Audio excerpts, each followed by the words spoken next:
काळाच्या ओघात बऱ्याच गोष्टी बदलल्या आणि बऱ्याच गोष्टी काळानुसार स्वीकाराव्या लागल्या, काही सोडाव्या लागल्या. त्यातीलच एक गोष्ट आहे आधुनिक तंत्रज्ञान. आज घडीला आपण पाहतो, लहान असो का मोठा,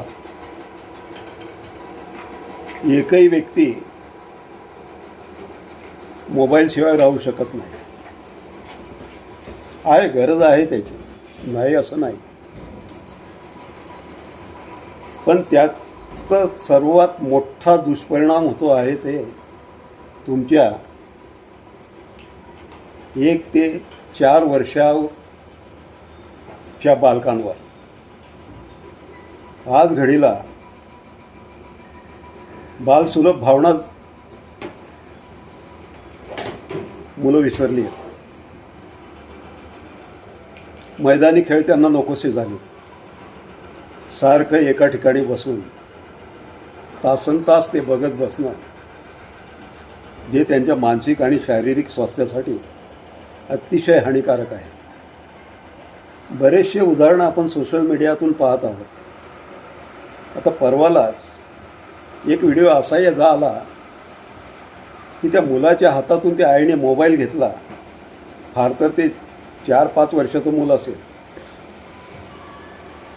पण त्याला इतका राग त्या गोष्टीचा आला की अक्षरशः त्या आईला खाली पाडून त्याने मारलं. हा अविवेकीपणा त्याच्या अंगी आपोआप आलेला नाही, तो ॲडिक्ट होत गेला. आणि एखादी गोष्ट ज्यावेळेस अशा पद्धतीने आपण थांबवण्याचा प्रयत्न केला तर त्याचा परिणाम नक्कीच होतोच. आज घडीला पालक देखील काय करताय, कामात मुलांची अडचण नको म्हणून लहान लहान मुलांच्या हातात मोबाईल देतात.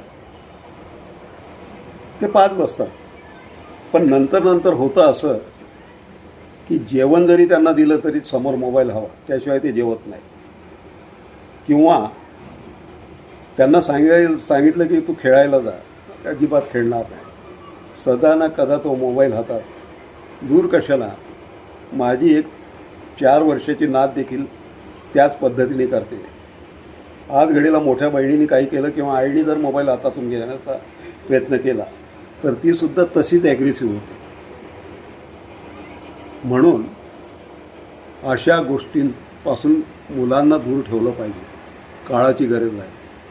बरं, एवढंच नाही, हे चिडणं आणि ॲग्रेसिव्ह होणं हा त्यातला एक दुष्परिणाम झाला. त्या व्यतिरिक्तही अनेक गोष्टी आहेत. मेन म्हणजे तासनतास त्याच अवस्थेत बसल्यामुळे स्नायू अवघडतात, रक्तभिसरण व्यवस्थित होत नाही, चुकीच्या बसण्याच्या सवयी लागतात. आणि महत्त्वाचं म्हणजे मैदानी खेळापासून मुलं दूर राहतात आणि तेच गोष्ट अतिशय घातक आहे. म्हणून आपल्या पाल्यांना जर सांभाळायचं असेल तर त्यांना काही बंधनं घालणं आवश्यक आहे. जास्तीत जास्त अर्धा तास, 1 तास तुम्हाला या वेळेतच तो मिळेल, त्याशिवाय तो तुम्हाला मिळणार नाही.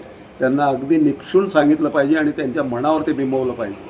तर या गोष्टींपासून मुलं दूर राहतील आणि इतर गोष्टींमध्येही त्यांचं मन रमेल. म्हणून आहे, मोबाईल चांगला आहे, वाईट नाही, त्यातून बऱ्याचशा चांगल्या गोष्टी शिकायला मिळतात. पण वेळेचं बंधन घ्या, आपल्या बालकांची काळजी घ्या. आपणही स्वस्थ राहा, मुलांनाही स्वस्थ ठेवा.